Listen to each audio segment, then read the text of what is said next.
Hi welcome to our channel. ప్రస్తుతం మనతో పాటు దాము బాలాజీ గారు సీనియర్ జర్నలిస్ట్ ఉన్నారు. వారితో ఒకసారి మాట్లాడదాం. సార్ నమస్కారం. నమస్తే. సార్ ట్రంప్ నోబెల్ ప్రైజ్ కోసం చాలా విశ్వ ప్రయత్నాలు చేసినప్పటికీ ఆయనకు రాలేదు. మరియా అనే ఇంకొక మహిళకు వచ్చింది కదా. అయితే ఇప్పుడు ఇంకొక ఇంట్రెస్టింగ్ న్యూస్ ఏంటంటే సార్, మరియా అని ఎవరు కాదు, Trump agent. So Nobel prize ట్రంప్కు రాకపోయినా ట్రంప్ ఏజెంట్కే వచ్చిందని చెప్పేసి కూడా పోస్టులు పెడుతున్నారు. సో అసలు ఈ నోబెల్ ప్రైజ్ అనేది ఒక ట్రాప్, ఇది వేరే కండిషన్ ద్వారా ఇస్తారని చెప్పేసి కూడా అంటున్నారు. అసలు ఏం జరిగింది? మరి నిజంగా ట్రంప్ ఏజెంటేనా ఈ నోబెల్ ప్రైజ్ వచ్చిన ఈ గ్రహీత? అసలు ఏం జరిగింది? మరి దీనికి సంబంధించి మీరేం చెప్తారు? ఎవరి మరి ఆమె బయోగ్రఫీ కూడా ఒకసారి చెప్పండి. యాక్చువల్ గా ట్రంప్ కి నోబెల్ ప్రైజ్ వస్తుందని పెద్ద ఎత్తున టామ్ జరిగింది. అయితే ట్రంప్ కి రాలేదు. ఒక లేడీ, ఆమె పేరు మరియా కొరీనా మచాడో, ఆమెకు వచ్చింది. ఆమె తనకి నోబెల్ ప్రైజ్ రావడానికి తన ప్రజలు, అంటే వెనిజువలా అనే ఒక దేశానికి సంబంధించిన ఆమె గురించి చెప్తాను. సో ఆ ప్రజలకు, ట్రంప్కు థ్యాంక్స్ చెప్పింది ఆమె.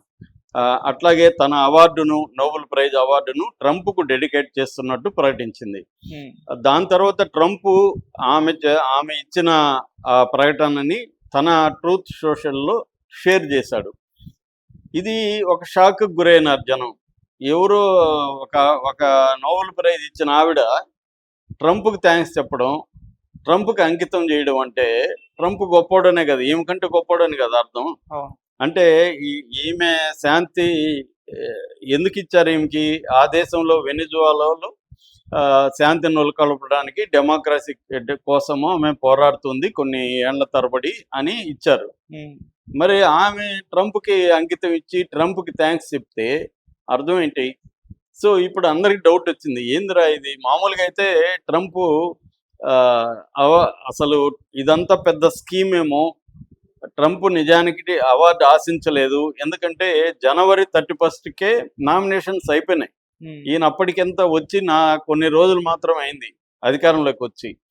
ఆ తర్వాత నేను 8 యుద్ధాలు ఆపాను, 7 యుద్ధాలు ఆపాను, ఏవో ప్రగల్భాలు పలుకుతున్నాడు. కానీ అవన్నీ లెక్కలేక రావు. ఆల్రెడీ నామినేషన్లు ఎప్పుడు అయిపోయినాయి. నామినేషన్లు అయిపోయినాక ట్రంప్ నాకు శాంతి బహుమతి అని అడగడం అనేది విచిత్రమైంది. రెండోది, ఇంకొక విచిత్రం ఏంటంటే, ఈయనకి రికమెండ్ చేసిన 2 దేశాలు ఎవరు? ఒకటి ఇజ్రాయెల్, 2 పాకిస్తాన్. పాకిస్తాన్ ఏమో నిరంతరం టెర్రరిజాన్ని ప్రోత్సహిస్తూ మన దేశంలో అమాయకుల్ని చంపిస్తూ, వాళ్ళ దేశంలో కూడా టెర్రరిజం పేరుతో మొన్న కూడా చెప్పాను నేను వీడియో, ఖైబర్ పఖ్తూన్ఖ్వా ప్రాంతంలోనే 1,00,000 మంది పైన చంపింది పాకిస్తాన్. ఇప్పటికి కూడా రోజు అక్కడ ఏరియల్ స్ట్రైక్స్ అంటారు, ఎయిర్క్రాఫ్ట్తో పోయి బాంబులు వేస్తుంది, ప్రజల్ని చంపుతుంది. ఒక పక్క నిరంతరం చంపుతూ వైలెన్స్కు పాల్పడి టెర్రరిజానికి పాల్పడుతున్న పాకిస్తాను శాంతి బహుమతి ఇవ్వమని రికమెండ్ చేస్తుంది. ఇది ఎంత విచిత్రం చూడు. ఇంతకంటే విచిత్రం ఏంటంటే, హిట్లర్ తర్వాత ఒక మానవ మారణ హోమాన్ని ప్రపంచంలో సృష్టించిన దేశం ఏదంటే ఇజ్రాయెల్. 67,000 మందిని చంపారు ఇప్పటి వరకు. 67,000 మందిని చంపిన బెంజమిన్ నెతన్యాహు ట్రంప్కి శాంతి బహుమతి ఇవ్వమని రికమెండ్ చేస్తాడు. ఇంతకంటే ఘోరం ఉంటుందా? అంటే 67,000 మందిని చంపి ఆ బ్లడ్ ముఖానికి, శరీరానికి పూసుకున్న బెంజమిన్ నెతన్యాహు ట్రంప్కి శాంతి బహుమతి ఇవ్వమంటాడు. దాన్ని బట్టి ఆ శాంతి బహుమతి ఎలాంటిదో మనకు అర్థమైపోతుంది కదా, ఎంత స్కామ్ ఇదంతా అర్థమవుతుంది కదా. సో ఇప్పుడు ఈమె ఎవరు, ఈమె బ్యాక్గ్రౌండ్ ఏంటి, ఈమెకి అసలు ఎందుకు ఇచ్చారు, ట్రంప్ ఏజెంటా కాదా, ఈ విషయాల గురించి మాట్లాడుకుందాం. ఈమె మరియా కొరీనా మచాడో ఈమె పేరు. ఈమె వచ్చి ఒక ఇంజనీరు. ఈమెది వెనిజువలా కంట్రీ అనేది సౌత్ అమెరికాలో ఉంటుంది. అంటే లాటిన్ అమెరికా అంటారు. లాటిన్ అమెరికా దేశాల్లో ఇది కరేబియన్ సీ దగ్గరలో ఉంటుంది అనమాట ఈ కంట్రీలో 3 కోట్ల పాపులేషన్ ఉంటారు. ఈ కంట్రీలో ఈమె ఇంజనీర్గా ఉండి దాని తర్వాత రాజకీయాల్లోకి వచ్చి అపోజిషన్ లీడర్గా ఎదిగింది. దాని తర్వాత వెనజులా అనే ఒక ఫోరం పెట్టింది. సో ఈమె వచ్చి ముందు నుంచి కూడా అమెరికా ఫండ్ తీసుకుంటూ ఉంది. అమెరికాలో ఉండే NED అంటారు, నేషనల్ ఎండోమెంట్ ఫర్ డెమోక్రసీ అనే ఒక సంస్థ ఈమెకు ఫండ్ ఇస్తుంది. ఆ ఫండ్ తీసుకొని ఈమె పోరాడుతుంది అనమాట. అంటే లాటిన్ అమెరికాలో మొదటి నుంచి కూడా దీని మీద చాలామంది సోషలాలజిస్టులు పుస్తకాలు కూడా రాశారు. నేను కూడా ఒక అనువాదం కూడా చేశాను దీని మీద. నా అనువాదం కూడా పత్రికలు వచ్చేయింది. అంటే లాటిన్ అమెరికాలో ముందు నుంచి NGOలని క్రియేట్ చేసి అక్కడ పోరాడుతున్న ఇంటలెక్చువల్స్ని, ఆర్గానిక్ ఇంటలెక్చువల్స్ అంటారు వాళ్ళని, ఆర్గానిక్ ఇంటలెక్చువల్స్ని కరప్ట్ చేసేసి వాళ్ళని ఏజెంట్లుగా ఎలా మార్చింది అమెరికా అనేది చాలా మంది సోషాలజిస్టులు రాశారు అనమాట. సో అలాగా ఈమెకి కూడా అమెరికా నుంచి ఫండ్ వస్తుంది. ఈ ఫండ్తో ఈమె అక్కడ పోరాటాలు చేస్తూ ఉంటుంది. సో ఈమె వచ్చి అమెరికా ఏజెంట్గా ఎప్పటి నుంచో ముద్రపడింది. ఆల్రెడీ దేశద్రోహిగా వాళ్ళ దేశం 2005లో ఆమెను దేశద్రోహిగా ట్రైటర్ అని కూడా ప్రకటించారు. ఈమె 2005లో జార్జ్ డబ్ల్యూ బుష్ని కలిసింది. దాని తర్వాత మొన్న కూడా డిక్ డర్బిన్ అని, జియాన్ షహానా అని సెనేటర్లను ఇద్దరిని కలిసింది. సో ఈమె అమెరికా గైడెన్స్లో, ట్రంప్ గైడెన్స్లోనే పనిచేస్తుంది. పైగా ఈమె ఎంత ఘోరమైందంటే వాళ్ళ దేశం మీద ట్రంప్ ఆంక్షలు విధిస్తే, అంతకుముందు బుష్ దగ్గర నుంచే ఒబామా, బుష్ అందరూ వాళ్ళ దేశం మీద ఆంక్షలు విధిస్తున్నారు. అవి ఎందుకనేది తర్వాత చెప్తా. విధిస్తూ ఉంటే ఈమె సపోర్ట్ చేస్తుంది. ఎవరైనా తన సొంత దేశం మీద ఆంక్షలు విధిస్తూ ఉంటే, ఎకనామిక్ ఆంక్షల్ని సపోర్ట్ చేస్తారా? ఇప్పుడు మనం మోడీని వ్యతిరేకించే వాళ్ళందరూ కూడా మన పాక్కి మనకి యుద్ధం జరిగినప్పుడు మోడీ వెంట నిలబడ్డారా లేదా? ఎందుకు నిలబడ్డారు? మోడీనా ఎవరా అనేది ఇక్కడ ఇంపార్టెంట్. ఇక దేశం ఇంపార్టెంట్. దేశం నష్టపోతుంది కాబట్టి దేశాన్ని రిప్రజెంట్ చేస్తున్న ప్రభుత్వం వెనక అందరూ కూడా నిలబడ్డారు. అది లేకుండా ఈమె ఆంక్షల్ని సపోర్ట్ చేసిందంటే ఇలా దేశాన్ని అతలకుతలం చేసేసినాయి ఆంక్షలు అనేవి. అలాంటి ఆంక్షల్ని సపోర్ట్ చేసింది ఈమె. సో ఈమెకి శాంతి ప్రైజ్ ఇవ్వడం వెనక క్లియర్గా ఒక ప్లాన్ అయితే కనబడుతుంది. అసలు ఈ వెనిజులా కంట్రీ పరిస్థితి ఏందనేది, అంటే మనకు టైం సరిపోదు కానీ నేను బ్రీఫ్గా చెప్తాను. ఈ వెనిజులా కంట్రీలో ఫస్ట్ అర్థం చేసుకోవాల్సింది ఏంటంటే, మనకు ఆయిల్ దేశాలు కొన్ని ఉంటాయి కదా. మామూలుగా ప్రపంచంలో 1.73 ట్రిలియన్ బ్యారల్స్ ఆయిల్ ఉంది వరల్డ్ వైడ్గా. అందులో 50% 5 దేశాల దగ్గర ఉంది. 5 దేశాల నెంబర్ 1 ఏది తెలుసా? ఏది ఉండొచ్చు నెంబర్ 1? మామూలుగా అందరూ ఏమనుకుంటారు? గల్ఫ్ కంట్రీస్ అనుకుంటారు. సౌదీ అరేబియా, కువైట్ ఇవి కదా అనుకుంటారు అందరూ.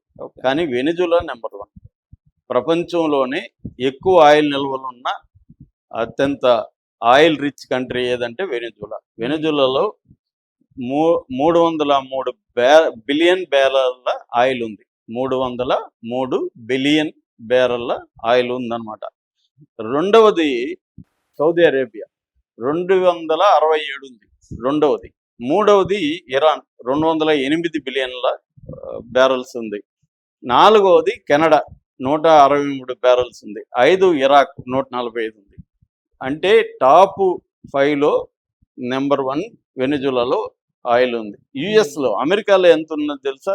ఓన్లీ 55 బిలియన్ల బ్యారెల్ ఉంది. అంటే అమెరికాతో పోలిస్తే వెనిజులాలో 5 రెట్ల ఆయిల్ నిల్వలు ఉన్నాయి. సో అందుకని ఏం చేస్తుందంటే అమెరికా ముందు నుంచి కూడా ఈ వెనిజులా మీద పట్టు సాధించడం కోసం కృషి చేస్తుంది. ఎందుకంటే వాళ్ళకి ఒపెక్ దేశాలు అంటారు మిగతా గల్ఫ్ ఈ కంట్రీస్. దాన్ని బ్యాలెన్స్ చేయాలంటే ఈ వెనిజులా మీద పట్టుగానే ఉంటే తన అమెరికన్ ఈ ఆయిల్ కార్పొరేషన్స్ చాలా వెనిజులాలో పనిచేయాలి కాబట్టి, వాళ్ళ లాభాలు గడించాలి కాబట్టి వెనిజులాని కంట్రోల్ చేయడానికి ముందు నుంచి అమెరికా ట్రై చేస్తుంది. దీన్ని ఫస్ట్ ధిక్కరించింది వచ్చి హ్యూగో చావెజ్ అనే ఒక సోషలిస్ట్ నాయకుడు, ఆయన కమ్యూనిస్టు. ఈ హ్యూగో చావెజ్ అనే ఆయన 1999 నుంచి ఒక బొలివేరియన్ రెవల్యూషన్ అంటారు. ఈ బొలివేరియన్ రెవల్యూషన్ ఆయన తీసుకొచ్చాడు, ఒక విప్లవకారుడు ఆయన. సో ఆయన తీసుకొచ్చి ఏం చేశాడంటే ఈ నిల్వలనంతా కూడా జాతీయం చేశాడు. అమెరికాని ధిక్కరించి ఆయిల్లో వస్తున్న సంపదని ప్రజలకి పంచిపెట్టాడు. దానివల్ల ఒక రకమైన ఆయిల్ వెల్ఫేర్ అంటారు, ఒక ఆయిల్ మనీ వచ్చిన వెల్ఫేర్ స్టేట్ని దేశంలో నిర్మించాడు. అయితే వీళ్ళు శాంక్షన్స్ పెట్టడం, ఆ దేశం మీద ఆయిల్ కొనకూడదని చెప్పడం, ఇవన్నీ చేశారు. 2014లో ఆయిల్ ప్రైస్ క్రైసిస్ అంటారు దాన్ని. అన్ని మొత్తం కుప్పకూలే. ఆయిల్ ప్రైజ్ కుప్పకూలినప్పుడు వీళ్ళ దేశం కూడా ప్రధానంగా ఆయిల్ ఎకనామీ కాబట్టి వీళ్ళ దేశం కూడా కుప్పకూలింది. మరోవైపు ఆంక్షలు 2005 నుంచే ఆంక్షలు పెట్టారు. ఈ ఆంక్షల వల్ల ఈ ఆయిల్ ప్రైజ్ కుప్పకూలిపోవడం వల్ల, రెండోది చావెజ్ చేసిన కొన్ని తప్పుల వల్ల, అంటే కమ్యూనిస్ట్ దేశాలంతా కూడా ఏం తప్పులు జరిగాయి, మొత్తం వనరులన్నింటినీ నేషనలైజ్ చేసేయడం, ప్రైవేట్ అనేది లేకుండా పోవడం, ప్రైవేట్ని తొక్కేయడం, ప్రతిపక్ష వాయిస్ని తొక్కేయడం, ఇటువంటి కమ్యూనిస్ట్ అవలక్షణాలు ఏవైతే ఉన్నాయో అవి ఇక్కడ కూడా వెనిజులాలో కూడా జరిగాయి. సో వీటన్నిటి కారణాలతో ఏమైపోయిందంటే హైపర్ ఇన్ఫ్లేషన్ అంటారు. మామూలు ఇన్ఫ్లేషన్ అంటే ద్రవ్యోల్బణం. అంటే మనం 10 రూపాయలకు ఒక వస్తువు వస్తే 1000 రూపాయలు పెట్టినా కూడా ఆ వస్తువు రాని పరిస్థితి ద్రవ్యోల్బణం అంటే, సింపుల్గా చెప్పుకోవాలంటే. అది ఏ స్థాయికి వెళ్ళిందంటే కోటి, వాళ్ళది బొలివర్ అంటారు కరెన్సీ పేరు, కోటి బొలివర్లు స్థాయికి, అంటే కోటి % అంటారు, 10 మిలియన్ % వెళ్ళిపోయింది హైపర్ నేషన్. అంటే ఇంకా డబ్బులకి విలువ లేదు, ఎంత డబ్బులు ఉన్నా నీకే వస్తువు రాదు, ఆ స్థాయికి పడిపోయింది అన్నమాట కరెన్సీ. సో అందువల్ల ఈ సంక్షోభం నుంచి గట్టెక్కే పరిస్థితి లేకుండా పోయింది. దాని తర్వాత ఆయన తర్వాత నికోలస్ మదూరో, ఇప్పుడు ప్రజెంట్ ప్రెసిడెంట్, ఆయన వచ్చాడు 2013 నుంచి నికోలస్ మదూరో ఉన్నాడు. అప్పటి నుంచి నికోలస్ మదూరోని ఆ గవర్నమెంట్ని పడగొట్టి గువైదో అని ఉంటారు ఇంకొక ఆయన, ఈ గువైదో అనేవాడిని పెట్టాలనేది ప్లాన్. సో దాదాపు 50 దేశాలు ఈ గువైదోని సపోర్ట్ చేస్తాయి అమెరికాతో సహా. ఓన్లీ చైనా, రష్యా, తర్వాత ఇరాక్, ఇరాను, టర్కీ, ఈ దేశాలు మాత్రమే ఇతన్ని నికోలస్ మదూరోని సపోర్ట్ చేశాయన్నమాట. సో ఇప్పుడు ఏమైంది, ఇటు చైనా అక్కడ పెట్టుబడులు పెట్టి ఇన్ఫ్రాస్ట్రక్చర్ మీద పెట్టుబడులు పెట్టింది, రష్యా లోన్స్ ఇచ్చింది, తర్వాత మిలిటరీ ఇంటెలిజెన్స్, మిలిటరీ అధికారులను అక్కడికి పంపించింది తోడుగా. ఇరాన్ కూడా వాళ్ళకి ఆయిల్ సప్లై చేసింది. ఎందుకంటే ఆ దేశంలో ఆయిల్ ఎవరు కొన్నప్పుడు ఏమైపోయిందంటే వాళ్ళకి ఎకనామిక్ కొలాప్స్ అయినప్పుడు క్రూడ్ ఆయిల్ని దాన్ని ఆయిల్గా మార్చాలి కదా, క్రూడ్ నిల్వలను ఆయిల్గా మార్చే టెక్నాలజీ కానీ దాని మీద ఇన్వెస్ట్మెంట్ లేకుండా పోయి ప్రపంచంలోనే అత్యంత ఆయిల్ నిల్వలు ఎక్కువగా ఉన్న దేశంలో ఆయిల్ లేకుండా పోయింది. మనకి ఎక్కడ చూసినా పెట్రోల్ బంకుల ముందు డ్రైవర్లు కార్లు వెహికల్స్ పెట్టుకొని కిలోమీటర్ల క్యూలో కనబడతారు ఆ వీడియోలు చూస్తే. ఎందుకు, వాళ్ళ సంక్షోభం అలా ఉందన్నమాట. ఆయిల్ ఉన్నప్పటికీ వాళ్ళకి ఆయిల్ లేని పరిస్థితిలోకి వెళ్ళిపోయింది, అందుకని ఇరాన్ సప్లై చేయాల్సి వచ్చింది. సో దీంతో ఎప్పుడైతే ఇక్కడ సంక్షోభం పెరిగిందో ఆ దేశంలో ఈ మదూరో గట్టిగా నిలబడ్డారు. ఈ మదూరో ప్రభుత్వాన్ని కూలదోసేసి తనకు అనుకూలమైన ఈ గువైదో ప్రభుత్వాన్ని ఏర్పాటు చేయడం కోసం అమెరికా ఏం చేస్తుందంటే ఈమెని, ఇలాంటి వాళ్ళని వాడుకుంటుంది. కొరీనా లాంటి వాళ్ళని వాళ్ళకి ఫండ్ ఇచ్చి ప్రజల్ని ఆల్రెడీ ప్రజల అసంతృప్తి ఉంటుంది